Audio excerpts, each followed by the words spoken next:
Girl was cracking. How are we on this beautiful Saturday morning, 12:30?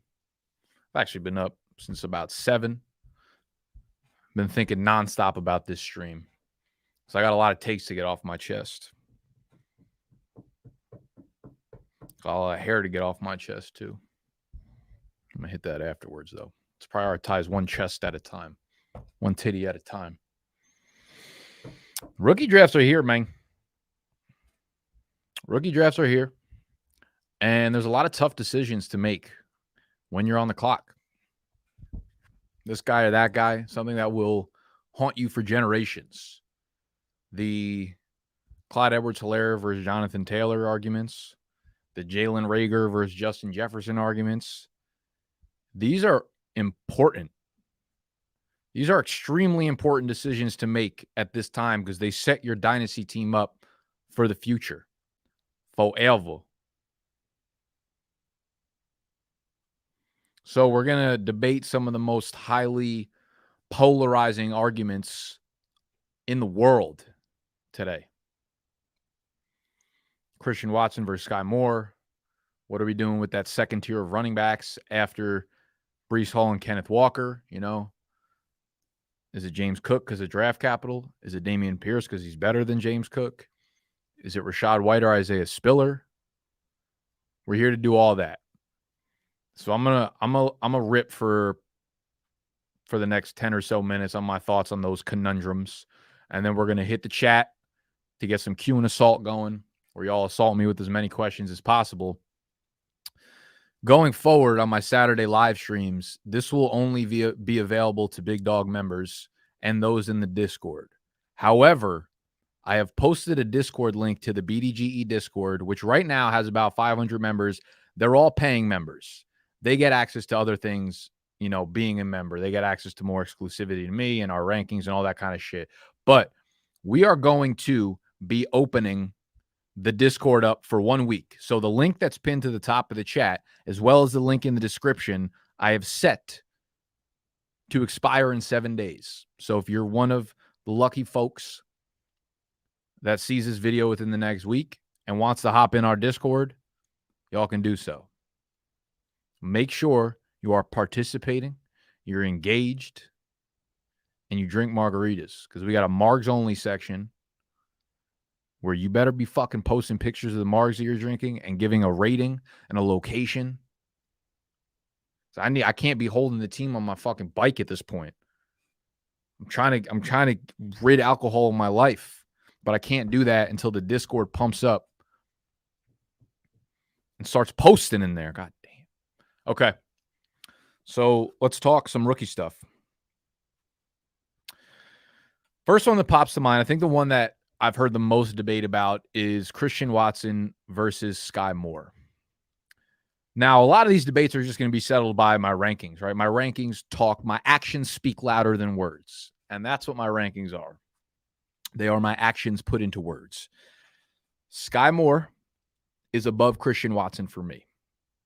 Two very different players in semi-similar situations, right? The two probably premier landing spots as it pertains to the wide receivers in this rookie class. Both of them get second-round draft capital. Skyy Moore lands with Kansas City. Christian Watson lands with Green Bay. Skyy Moore's got more competition there. They just signed Juju Smith-Schuster. Listen, they signed MVS, but like that being a talking point against Skyy Moore is really pisses me off. I'm not going to yell, but if I were going to raise the volume of my voice today, it would be about that. MVS, I was who was I yelling at on Twitter about? I think it was Hayden Winks, underdog, said MVS shaping up to be one of the best value picks in best ball this year. MVS somehow gets away with, honestly, criminal. He gets away with it every year. He is the best value pick in best ball drafts every year that consistently delivers zero fucking value. MVS is basically Kansas City's attempt to redo the career of Mecole Hardman, attempting to redo the career of Demarcus Robinson. That's what MVS is probably going to be in this offense, man. Let's not get ahead of ourselves. So realistically, Skyy Moore is competing against Juju Smith-Schuster. So Skyy Moore is a younger, I don't know if I'd say more explosive, but he's a better route runner, right? I think at this point in their respective careers, we know that Juju is a guy who wins against the zone. He is not good against press. He is not good against man coverage. That's just not what he does. He has a lot of good attributes, right? Like the yak, he's a yak god. He has been proven to be so at points in his career. He's good with the ball in his hands. He's a smart player. He's a tough player. Fucking contact balance, all those things that people like to say. He's just not a real alpha wide receiver one. Whereas Skyy Moore is a tactician on the outside. He can separate in the slot. He can separate out wide. He can separate against man press coverage, you know? Skyy Moore is a better all-around receiver than Juju is. Does that mean he's going to post a 1,400-yard year like Juju did? I don't know, but he's certainly in the offense to do so. I think Skyy Moore becomes the second favorite target of to Kelsey by Mahomes by the end of this year for sure. Skyy Moore is one of those guys that a lot of people don't really know about because he was a small school wide receiver. He's a smaller wide receiver. So you equate that type of player with a floor.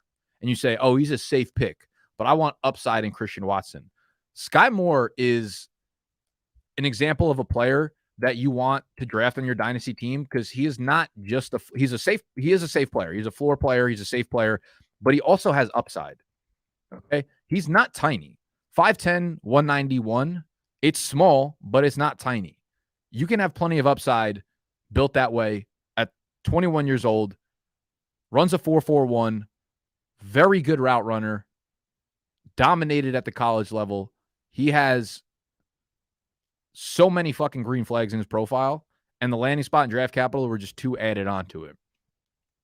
He's a safe floor play with upside, which is what makes me want to take him over Watson. Now, Watson goes off the board early second round. That's that like time in the NFL draft we've seen over the last few years where it's just fucking hit rate on top of hit rate on top of hit rate being in like the 85th percentile for wide receivers. That's like the T. Higgins and the Michael Pittmans and like the guys that have hit at such a high level being second round draft picks got taken where Christian Watson went. Christian Watson, on the other hand, has a lot of developing to do as a route runner. He's a fun, exciting, explosive player. And his athletics and what he did at the Senior Bowl really got like the hype ramped up to the point where now he's penciled in as, you know, the wide receiver 2 there. They got Allen Lazard still there. Last year's pick of Amari Rodgers, who is just like, just not a good player. So I don't think he really makes an impact. But Watson goes to a spot where like, it's hard to argue just how good he could be in season long this year, just in terms of opportunity. My question, like we're talking about dynasty here, like what you are as a player tends to play itself out over the long run. You could have a great first year, second year, but you eventually get exposed. I talk about this all the time. It's like we are trying to analyze two different things when it comes to a fantasy player. We're trying to analyze opportunity and efficiency. Those are the two big pieces of the equation. If we know what opportunity is, that's a big part of it. That is almost more that tells me like I want to hedge more towards season long and redraft if we know what opportunity is. Efficiency is where you play the long-term game. When it comes to Watson, his profile is fucking scary. He is old.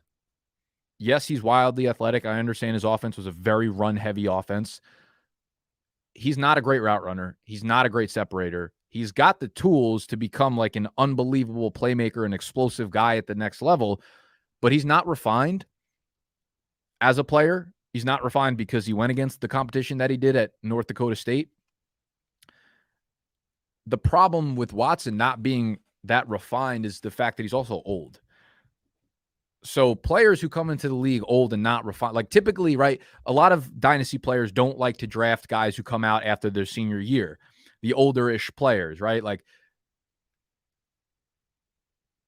the problem is that most of those guys like get talked up as route runners. They got the old breakout age. They're older players coming into the league, and people are like, I don't care that they were great route runners because they're old.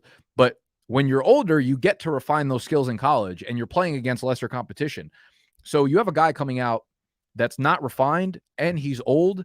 That's not a good combination right now because you need him to develop. And like, you don't want Aaron Rodgers asking for a player to develop, especially not a rookie.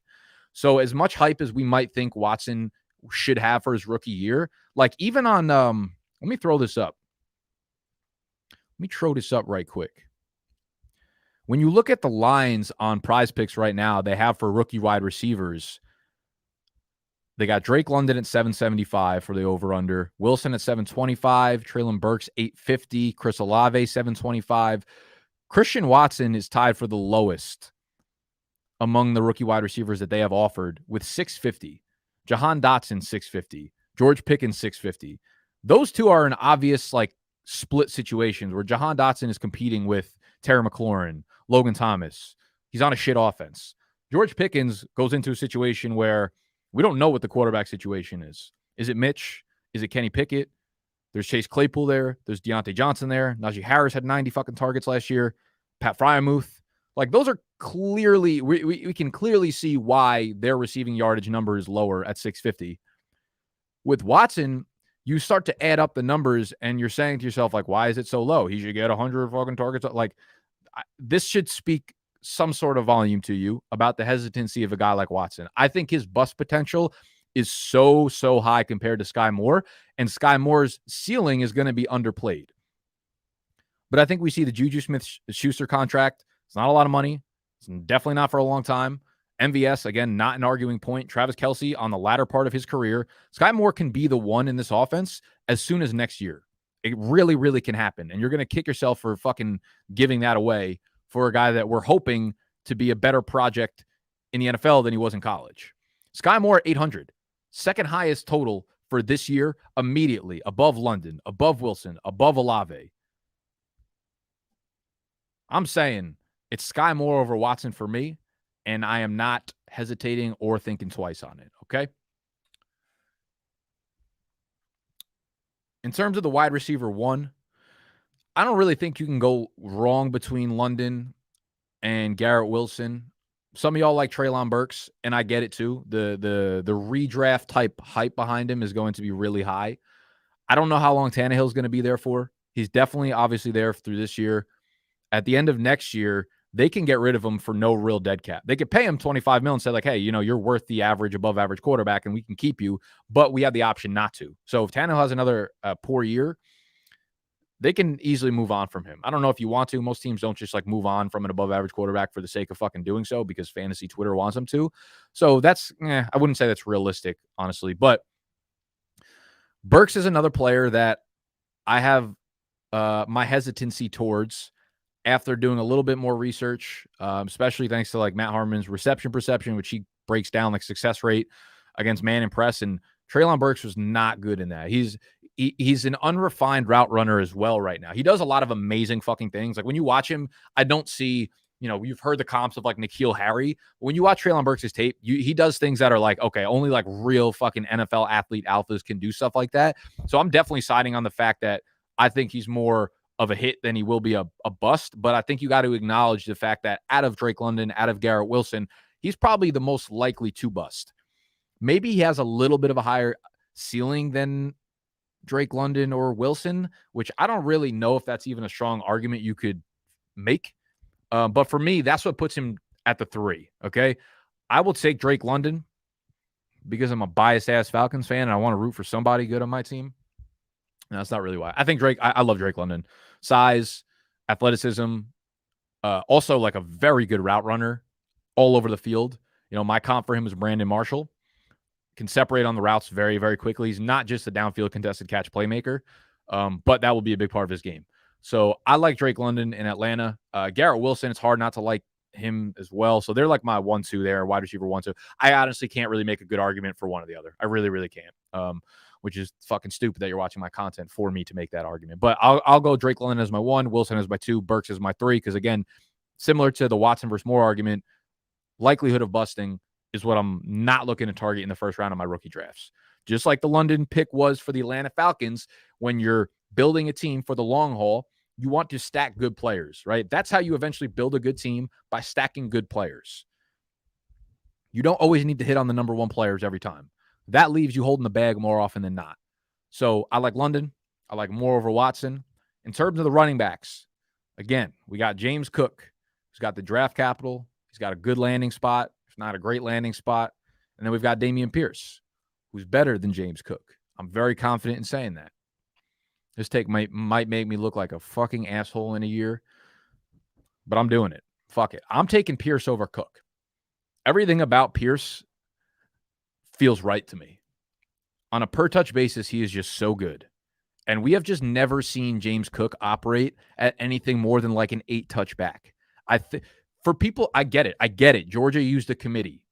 But for you to go out of your way to say that, like, it's not a positive that he was never a workhorse, okay?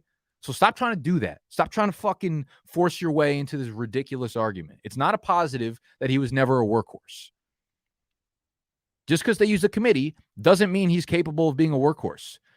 It's like when players don't produce on the field at the college level, and then you're trying to say, this is such a bad argument because it's exactly the argument I have for Dameon Pierce. So maybe I have to rethink this. But in terms of touch count, how do you project a guy going into a committee that's a pass-catching specialist that doesn't have the size to be a workhorse to get workhorse touches? It just doesn't add up for me. Can James Cook have years where he goes for 60 or 70 catches in a high-tempo, high-scoring offense? Of course. He could have those Chris Thompson-type years. Consistently, maybe. I think more often than not, when you're trying to invest into pass-catching running backs, you're playing whack-a-mole with yourself. You're playing whack-a-mole at hyper speed. The podcast is turned up to 2x, and you're trying to catch exactly when he pops his head out. Every year, we try to buy ourselves into these receiving backs based off of last year's target and reception totals. It never works. So for Dynasty, you might catch Cook on the good year because you own him for the 5 years, whatever, that he's in the league. I would rather go for the guy who's built to be a workhorse, who's in a backfield with no competition. Sure, Marlon Mack is there, got the Achilles tear. I haven't seen a single person that doesn't think Dameon Pierce could take that job in the summer. I'm all in on Pierce. It's risky.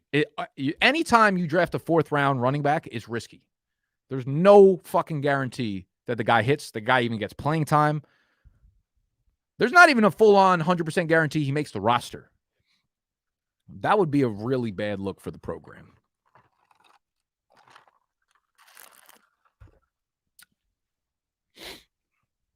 I like Pierce over Cook because I think Pierce's upside is that of a 3-down back. Will he have to earn the role? Of course. All these rookies are going to have to earn the role. Cook will probably walk into a pass-catching role immediately. And that's cute. That's fine. But what is his running volume going to be? I'm not even talking like we can make the case for like, oh, this is a high-scoring, high up-tempo offense, whatever. They want to pass the ball and pass the ball and pass the ball. But running back scoring rushing touchdowns matters a lot because they do it in chunks. Like Austin Eckler can catch 100 balls. Last year, he scored 12 rushing touchdowns. That's what makes him the RB2 or 3 overall as opposed to a back-end RB1. You know what I'm saying? So James Cook is not only competing with 2 bigger backs that are probably going to get the rushing volume there, but also Josh Allen on the goal line. How many goal line carries is James Cook going to have over the next 4 years on his rookie contract?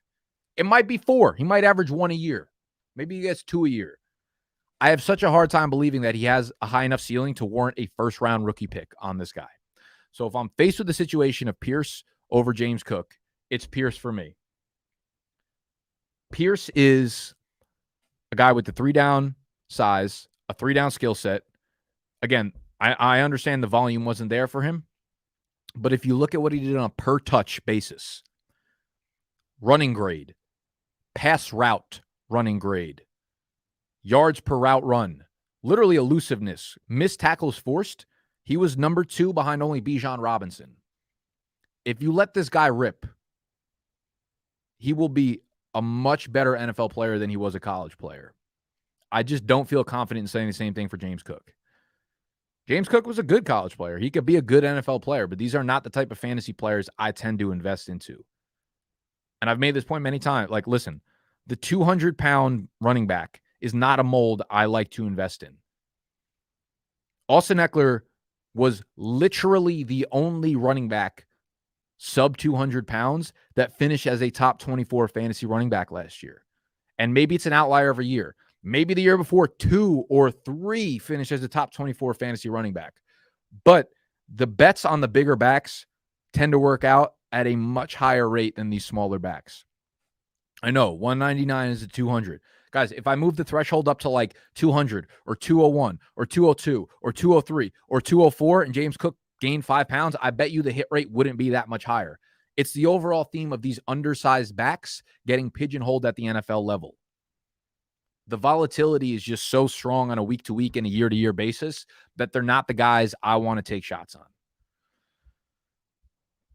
Okay? There we have it. Dameon Pierce over James Cook.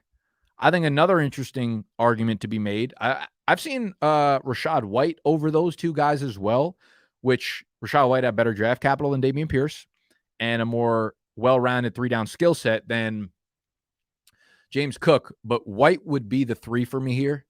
Loved him throughout the pre-draft process. Don't love the landing spot. Again, you know, I have talked about this ad fucking nauseum. Tampa Bay seems like a great landing spot on paper. They just re-signed Lenny, 3 years, $21 million. No fucking reason he's not the 3-down workhorse right out of the gate this year for the entire year. He was so good last year. No reason to change that up. Rachaad White could have a change of pace role, could have the Geo role from last year, which if you look at the numbers was not, you know, as soon as Leonard Fournette took over as a workhorse, you know, Geo was getting 5 to 6 touches a game. Again, the problem with a guy like Rachaad White is people are getting ahead of themselves with what Rachaad White is. Like, he's not David Johnson. Okay. When you watch him play, he has great highlights, but he's not an amazing, well-rounded runner. He's another guy, almost like Watson, where he's going to have to develop a little bit. He's got the size, he's got the athleticism, he's got the speed, he's got a lot of great raw parts. To me, Rachaad White is a sum of his parts player, but not a well-rounded running back at this point. And again, the problem with him, like Watson, is that he's old already. He's coming in as one of the older backs in his class, 23 years old already. So this first year might be sort of like a redshirt year with Leonard Fournette there. And maybe Leonard Fournette hangs around for another year after that. How long does Tom Brady hang around for? If Brady's not there, this offense is not the Tampa Bay Bucs that we're actually getting excited that Rachaad White landed on. So that's my argument against White. If he drops to like the 207 or 208, yeah, I'm grabbing him. But I'm not making the argument for Rachaad White at the 112 or the 201 over a guy like Dameon Pierce, who's going to have much more opportunity more quickly, be it on a worse offense. It's hard for me to make that case. Isaiah Spiller or Rachaad White. This becomes interesting too, man. As off as I was on Isaiah Spiller pre-draft, love the landing spot, man. Love the landing spot because they've been looking for a dude like this for a while now. And he's just like a better version of the Josh Kellys, the Larry Roundtrees. That I can't believe these dudes are picked those guys. Like, what fucking NFL front office is looking at these guys and being like, these are the ones we need. These are the ones that make our backfield complete. Complete fucking shit, maybe. Isaiah Spiller, much more well-rounded than those guys. He's not a great runner. Like, he's not going to make a lot of things happen for himself. He's probably a little bit more elusive than I'm giving him credit for. But this Chargers offensive line has been amazing. At least the last year, right? The upgrade that they've put into it has been really eye-opening. And you could see it by any of the ranks, any of the measures, any of the stats. They are one of the top run-blocking lines in the league now because of the upgrades that they made and invested into it. Well done, LA. So Spiller finds himself in an offense that's a top 5 scoring offense where he's probably going to get a lot of goal line work, man. I think he gets a decent amount of volume and a pretty good amount of goal line work immediately. So I don't think his ceiling is there necessarily, but he's probably a little bit less risky than Rachaad White. I'd split the difference in rookie drafts if I had 2 mid-round picks on those guys. Let me know in the comment section, whether you're watching this afterwards down below or you're in the live stream right now, if you have to choose between White and Spiller, who you taking? I'm assuming most people are going to side with Rachaad White because, admittedly, he probably has more ceiling there. I might even lean towards White as well, but I think Spiller makes an impact immediately. I think he's a guy who can actually be like a flex play for you as soon as his rookie year. So kind of excited for Spiller, man, after falling asleep for the last 3 months on the guy. What else? I think that was really all I wanted to rip on in terms of like tough draft day decisions. So if you're enjoying the video thus far, hit the thumbs up button. Subscribe to the channel if you're new. If you want to be in the Q&Aassaults going forward, which is going to be locked off after 6 days, our Discord, the BDGE Discord, is open. That link expires in 6 days. It's pinned at the top of the live chat right now. It's also pinned first link in the description. If you watch this video on, what time is it? What day is it? What fucking year is it? May 7th. So if you watch this on or after May 14th, the link will be expired. And you can basically consider your life expired. Let's get to the Q&Aassault. How we doing? How are we doing? What's going on in the chat?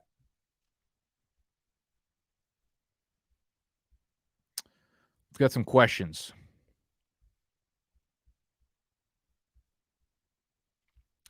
Yeah, that's another good point on White. He's a subpar pass blocker that's not good with Brady.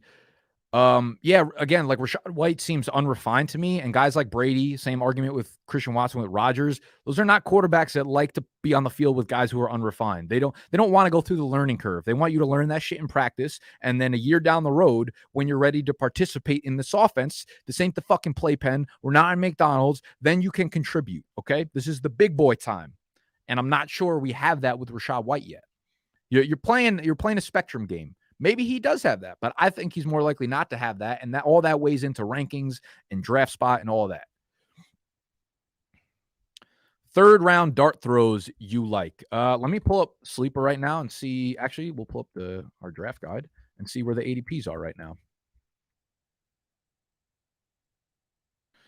Order by ADP. So right now, according to Sleeper's ADP, starting in the third round, my favorite picks would be, I don't hate Algier at the 301 going to Atlanta, wide open depth chart with Mike Davis cut. I've been so anti-Tyrion Davis-Price that I'm starting to think that I'm going to look like an asshole in a year, even though I'm not a fan of his play. Backed up by numbers. I watched the play and I was like, tough guy, big beast, strong. And he's got some speed to him if he hits the open field, but his elusiveness, both PFF and Sports Info Solution, was literally like bottom 10 in the entire country. Not an elusive player. Not a good pass catcher. It just ain't there for him, unless he's just pigeonholed into a 2-down thumper role. So I'm not really on him. Zamir White at the 305 is a sexy pick in Las Vegas. I like some of the tight ends down here too. Jelani Woods is cool. Keontae Ingram in Arizona is another guy I like behind James Conner. Hassan Haskins. I'm like, for whatever reason, talking myself into him right now. I hated his film, but like, Henry, they could get rid if they end up getting rid of Tannehill, they're going into rebuild mode, and that would probably mean they're trying to shed Derrick Henry's contract as well, which means that backfield could be Haskins's. So Haskins is a guy late third, early fourth that I'm okay taking a flyer on and putting him on your taxi squad for a year and seeing if he takes over that backfield in a year or two. Tyquan Thornton, I feel like, is actually going to be way better than most people anticipate because they didn't know who he was when the Patriots took him in the second round. Tyquan Thornton, I feel like, could be a DJ Chark kind of guy, to be honest with you. So I like Tyquan. He's at 312. Really like Ty Chandler's tape when I watched him at UNC, Minnesota Vikings guy. Outside of that, I don't really like a lot of the wide receivers down here. I like tight ends more. Danny Bellinger, Jeremy Ruckert, a little bit more than I like the wide receivers and the running backs down here.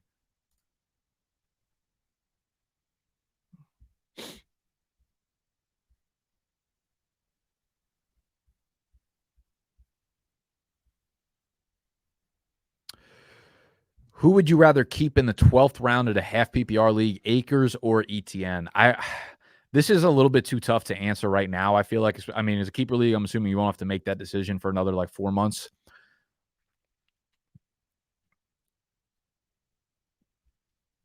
I think right now it makes a little bit more sense to go with Akers. I think he's pretty clearly the lead back and the workhorse there. I think there's a lot of unsolved mystery in both of these backfields that will play themselves out over training camp. So tough to say if I had to choose one, gun to head, shotgun to the back of the throat, and you're threatening to tickle the trigger, I'm going with Akers. Tony, appreciate everything you do, Nick. Sorry for yelling you at Twitter the other day. What did you do? I don't remember. I just get yelled at nonstop. So, like, when you yell at me, it just bounces off my brain.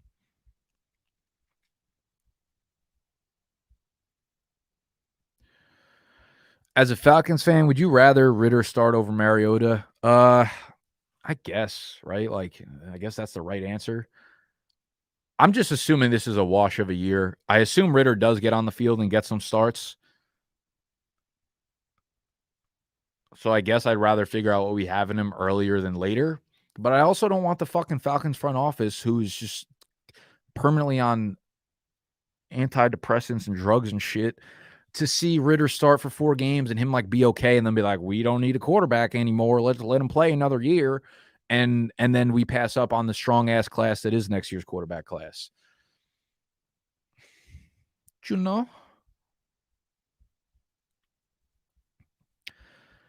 Trade the 109 for Deontay Johnson on a very competitive team, win or loss. I would take Deontay Johnson because the 108 is a tier break for me. If you could wait till you're on the clock, this is why I hate answering questions about draft picks because I don't personally trade draft picks in startup drafts or typically rookie drafts until I'm either on the clock or the draft has started and there's a guy that I really want that is still available. Then I trade up or I move off because I can't, the top 8 is a tier for me in Breece Hall, London, Wilson, Pickett, Superflex, of course, Burks, Walker, Olave, Jameson, and then the 9 begins. Skyy Moore, I like him, right? I like him more than Watson. He's not in that tier above those other guys for me, even though he's a very, very close guy for me. I still take Deontay there at the 109. Koenig, I'm all in on Fade the Fetal. I've dropped out of most of my dynasty leagues. I think I'm in 2, maybe 3 dynasty leagues right now, and Fade the Fetal is one of them. So you're getting my full focus, attention, and I went right into productive struggle on that team. And now the team is looking spicy. It's looking juicy. It's looking crispy like some fucking chicken tenders. And I'm excited for that draft. I'm excited for that league. I'll tell you that.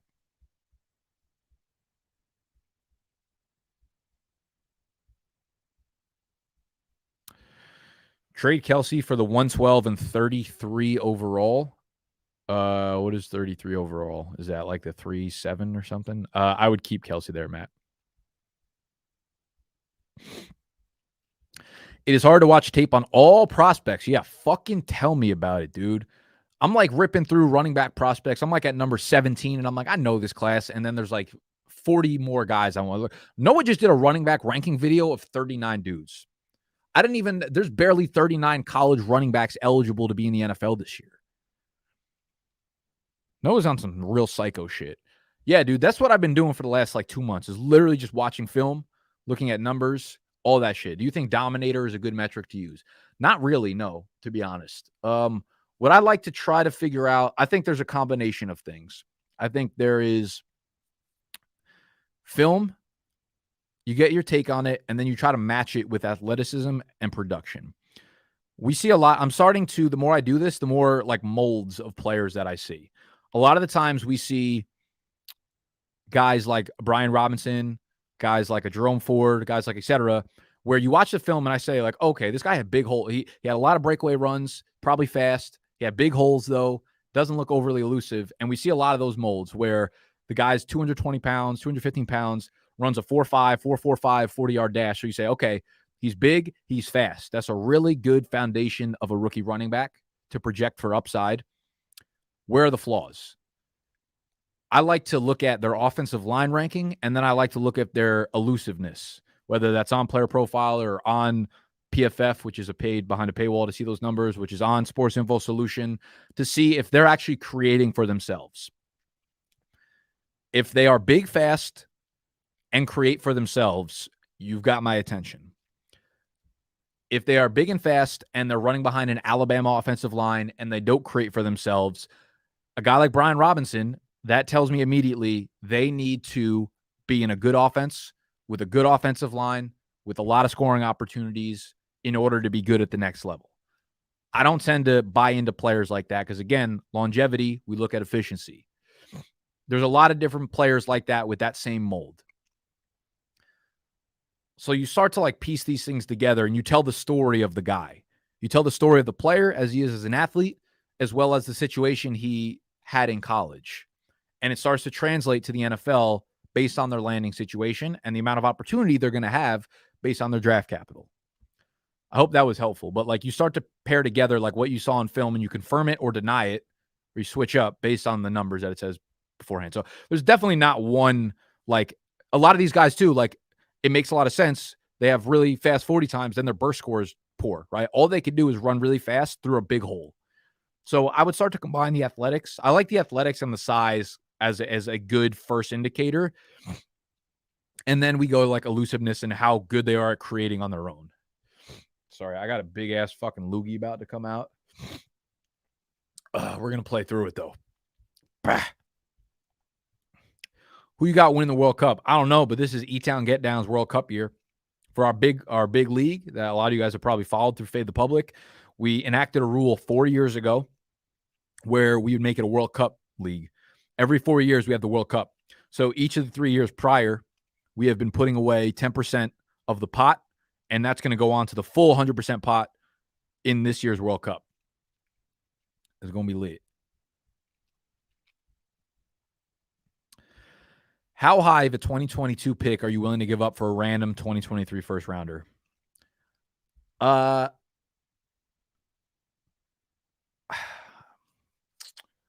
want to say at that tier of 108, but I probably would give up the 107 or 108. Because here, okay, so this class, the 2022 class, is not good. The depth is terrible. The guys behind the first tier of guys are like such a terrible consolation prize. But the top of this class is way better than people are giving it credit for. I've done a few Dynasty startup mocks within the last week or so. London, Wilson, Burks, Brees, Kenneth, those guys go fucking early in Dynasty startup drafts. They are good fucking pieces in a Dynasty team. Don't let the noise of the entire class affect the blue chip prospects in this class. This is a good blue chip prospect class. The fall off after those guys is really hard, really heavy, really steep. All right. So I want blue chip prospects in this class. Okay. I want those first 6 picks. I would say, depending on how you feel about Olave and Williams, like if you think Williams could be elite and you put him at the back of that tier, like number 7, then maybe you say, okay, 108 and later I can part with. If you think Olave's elite, same situation, but not Jameson, et cetera, I would look at it in terms of those first 6. And maybe since it's Superflex and Kenny Pickett's like the 20th pick overall, you don't think he's in that bunch. I think it's worth the gamble putting him in there. But if you don't think he's worth that bunch, because next year's quarterback class, we're going to see 3 or 4 go off in the top 5, 8 picks. Those guys obviously have a lot more draft capital than a guy like Pickett, but that's the way I would look at it. I would say, like, how many of those top tier guys, blue chip prospects, do you think are blue chip prospects? And then work backwards from that.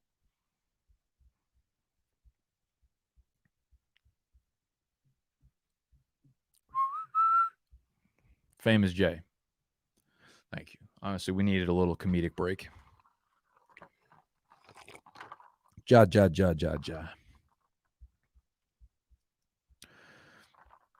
I was second place last season. Should I trade C-Mac or keep him as a luxury? Well, listen, sir, you didn't win the fucking league, so you don't have luxury there at your side. Had C-Mac played, you probably would have got first place. So you hold on to C-Mac and you win. Believe it or not, having good fantasy players on your team is good for your odds of winning a championship, Dutchie. Dutchie, we're holding on to C-Mac and we're giving our teammates the motherfucking smoke. League mates, sorry. Total yards for Dameon Pierce over under 1050. That's lofty. I would go with the under. I would go with the under. I would go with the under. He'll probably I say like 850 is way more realistic. It might take him a little while to win the job. It might be a committee for the first 6 weeks of the season, but I think what we'll see from Pierce is like the last 8 weeks, the last half of the season, we'll see multiple games of like 100+ yards from scrimmage, which will get the hype for the next season and skyrocket his value to where it, eventually we think it will be. I think that's real. I don't expect like a fantasy fucking huge impact year one for Pierce, but I expect him to have enough games compiled over the second half of the year for his dynasty value to go nutty in 2023. Oh, we got hella questions in this beach.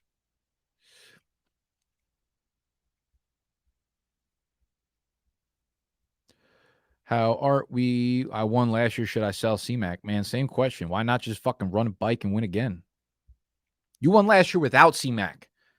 Imagine how fucking good your team is going to be with him.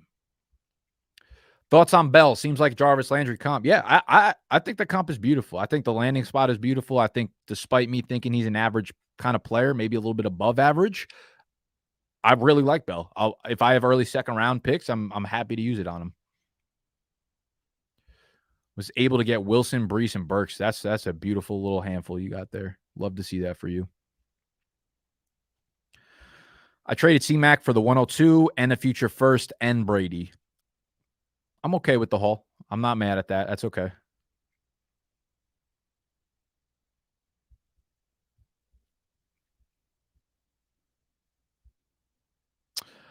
I moved some of the picks.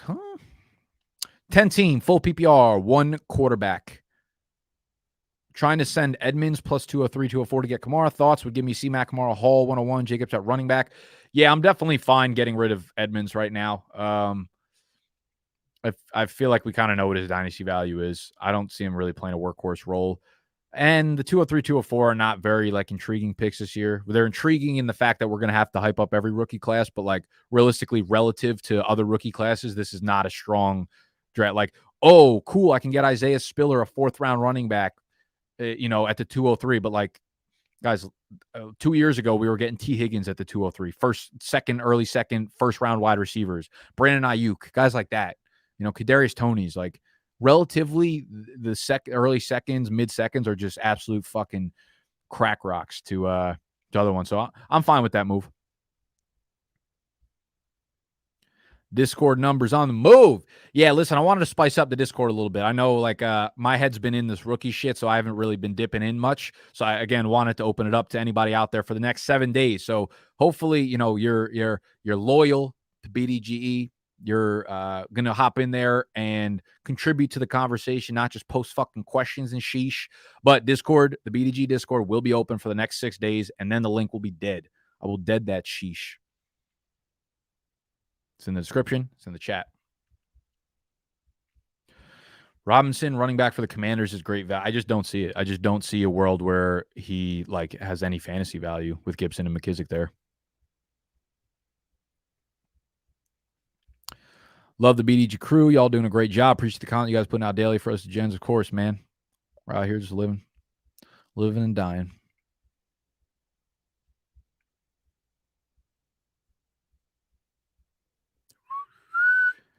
Do you expect Michael Carter to have any value next season with Brees joining the Jets? I can keep him for a 14th rounder. I can keep Lamar for a 6th, but I don't want to keep a quarterback in a regular PPR. Yeah, I mean it's ugly. Both of those keeper options are probably ugly for you. You can also I'm sure you can get a good quarterback in the 6th round of a 1 quarterback league. Carter's just not a guy I have real interest in keeping. I guess if you want for a 14th rounder, that's fine. He'll have value in the same sense that like if you time it right, a pass catching running back can have value. Like he can go off and be Nyheim Hines where he catches 60 passes in a season, but like if he doesn't have a lucky year where he scores 7, 8 touchdowns, it's tough to really like. You'll never be able to figure out when to put him into lineups. Like that's the problem with Carter. So I'm probably moving off both of those guys, to be honest.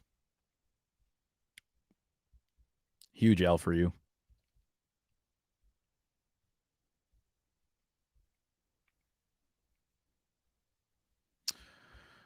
What NFL jersey are you trying to get your paws on this season? I'll fucking rip a Drake London jersey. I'll get a Deshaun Watson Atlanta Falcons jersey too. You keep playing with me.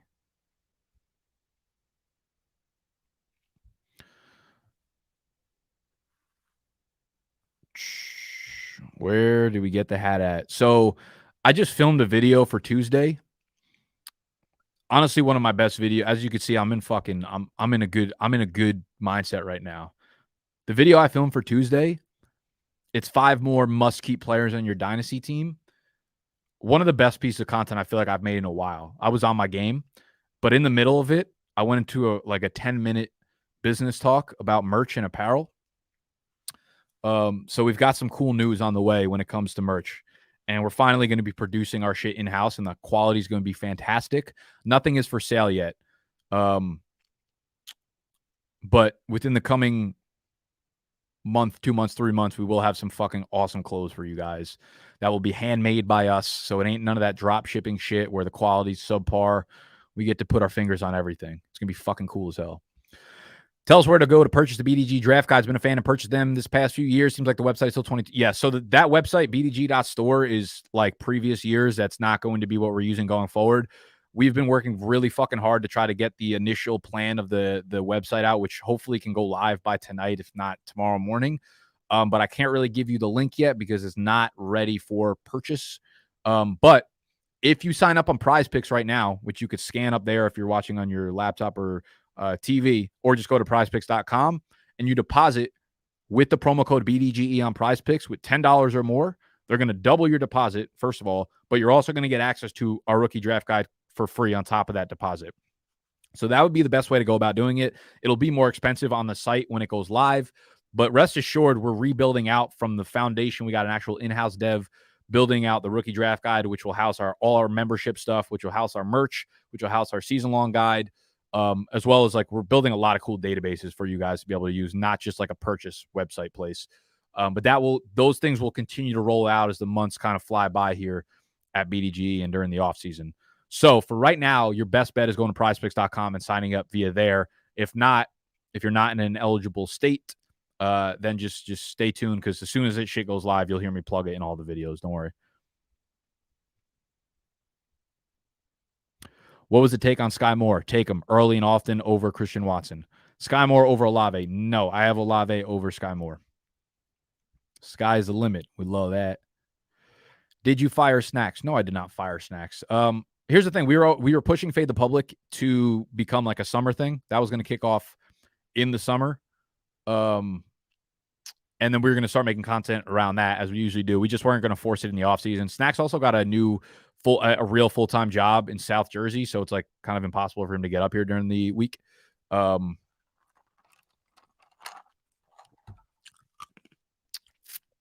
So FTP will hopefully be back, but we are working on another very, very cool project that will likely be the best fantasy football league we've ever had, and I think we're going to cover that in our weekly content.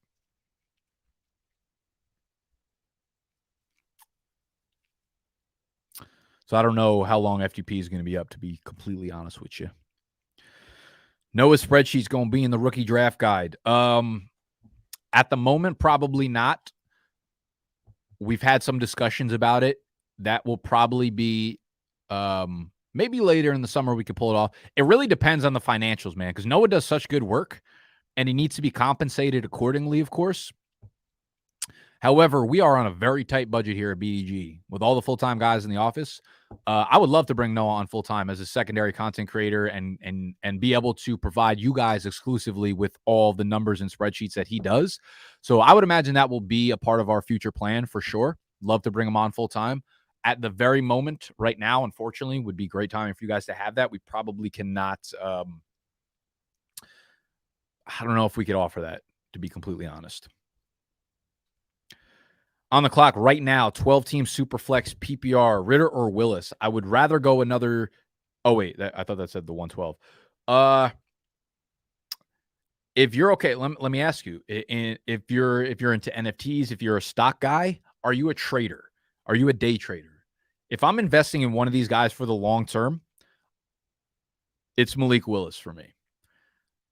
Desmond Ridder, I think, probably returns value to your team earlier than Willis because he likely steps on the field this year at some point, and then you could probably move him. I like Willis as a talent way more than I like Ridder. I like Ridder's situation more than I like Willis. So it kind of depends on how you're viewing this pick long term. If you have 2 years to sit on Willis, I would rather go with Willis. If you plan on whoever this is moving off of them, then I would probably go with Ridder.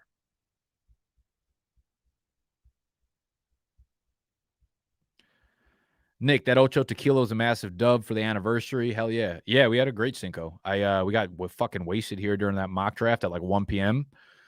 Went home, fell asleep, then went out for my homie's birthday, who's also just born on Cinco de Mayo. So we celebrated, had pictures of Mars, and just a great all-around day.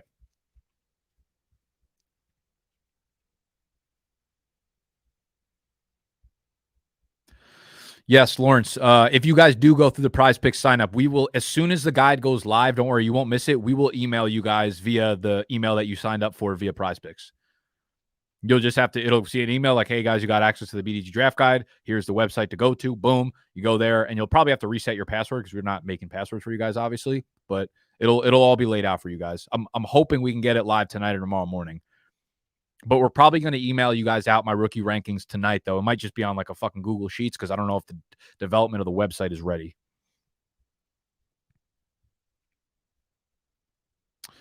Do I need to send my Prize Picks info anywhere? Oh, yeah. So we've been reaching out to the people that won.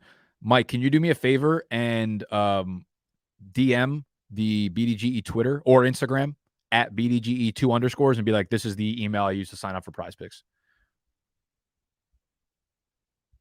Thanks for the mug, Nick. Yeah, Isaiah, you got more. They shipped them out in a few different pieces, so you got more coming. Don't worry. I feel bad that you put in a purchase order for a product that was supposed to be down. Apologize. Do you like chicken cutlets? Of course we like chicken cutlets. What kind of fucked up question is that? Chicken cutlets, though, I got to tell you, cutlets, as well as burgers, this is going to be a hot take. The thicker they are, the worse they are. I believe Seth Rogen said this. If you don't like thin burgers, you're an asshole. The best burger joints, the ones that are like those fucking fire, greasy double cheeseburgers with that orange ass sauce, those ones are fucking phenomenal. And they're always thin as shit. You want to press that motherfucker down, right? And make them shits thin. Same with chicken cutlets, man. Thin burgers, yes, I'm telling you, thin burgers are the move. Just stack a few of them on top. They taste way better. Cook in about 30 seconds. It's the move. Chicken cutlets, too. Like sometimes the problem with chicken cutlets, if you try to make them too thick, most people don't know how to cook them. So they like fry the outside. And since they're thick, it takes a minute to get into the center of it. So you got a nice fried outside, but the inside is all fucked up. It's either too rubbery, you overcook it, or you undercook it. And I think most people fuck up chicken cutlets. But if you make them thin, you'll be straight. Yeah. Great show. Thank you, Mikey Diggs. At the 104, I'll have choice of top 2 wide receivers. Is that London and Wilson? Wilson is great, but Zach Wilson worries me. Was tempted to go Olave there. Love his situation. I'll have choice of the top 2. Yeah, so my I talked about this a little bit earlier in the video. My 104 or my top wide receiver is Drake London. I would take London over Wilson. It's a crowded situation there in New York. And there's always the chance of Zach Wilson just being terrible, right? And I get that you can make the argument against Drake London saying that they have Mariota. That's just a literal like a Band-Aid on a knife stab. We understand that. We'll have a new quarterback by next year. The problem with Zach Wilson is like he's someone that was picked second overall. If he busts, the Jets will continue to try to make him a thing for like 3 to 4 years. So you're stuck with that. I think the chances of the Falcons, if the Falcons get a very early pick next year, Bryce Young, Stroud, or whoever that quarterback, Anthony Richardson, I think out in Florida, transfer that just transferred away from really strong quarterback class next year. Probably where the Falcons end up. The chance of those guys busting, I think personally, are small. So I like his future more, even though the immediate future looks uncrispy.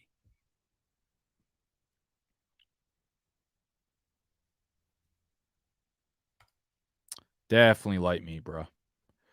I feel like every time it's dark meat, I end up biting into something that I'm like, that's not supposed to be in the middle of a chicken, man.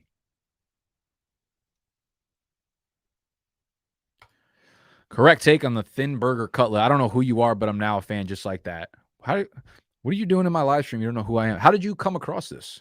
How did you come across this live stream? You don't know who I am. You don't know who everybody in the world doesn't know who I am? Is that what you're telling me? Is that why no one ran up to me in the streets today and was like, I love your shit, man?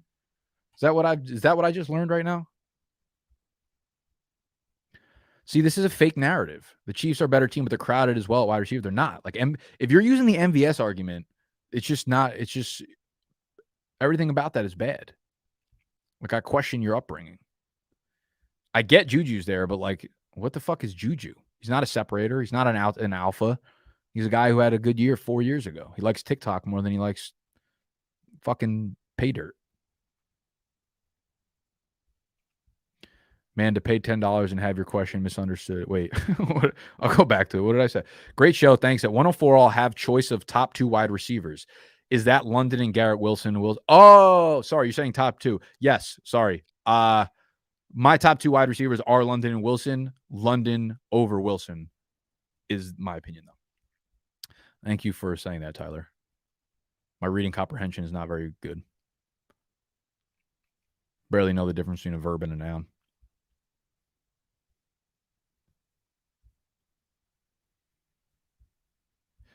Joined an orphan team and a buddy recommended your channel. Wow.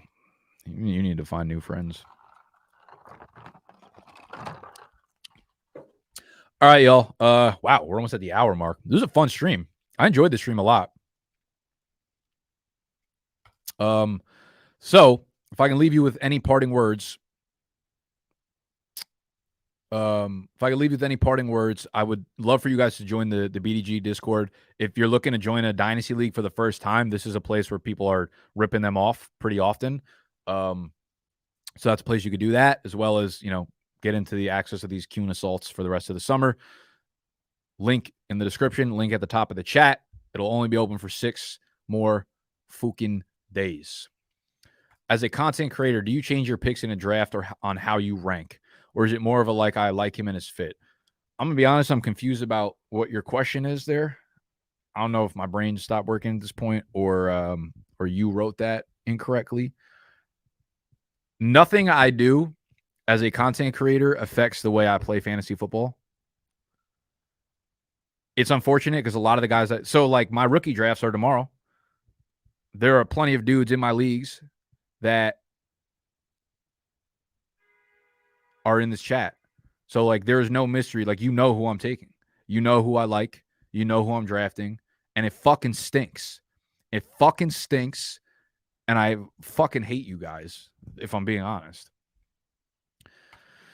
Trade the 206 for Wayne Gallman or take Spiller?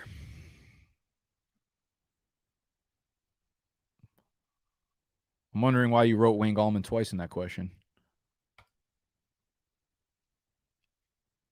All right, I'm out. Thumbs up, subscribe, whatever motherfuckers do. Yeah, I would love to. Send me your Instagram, please.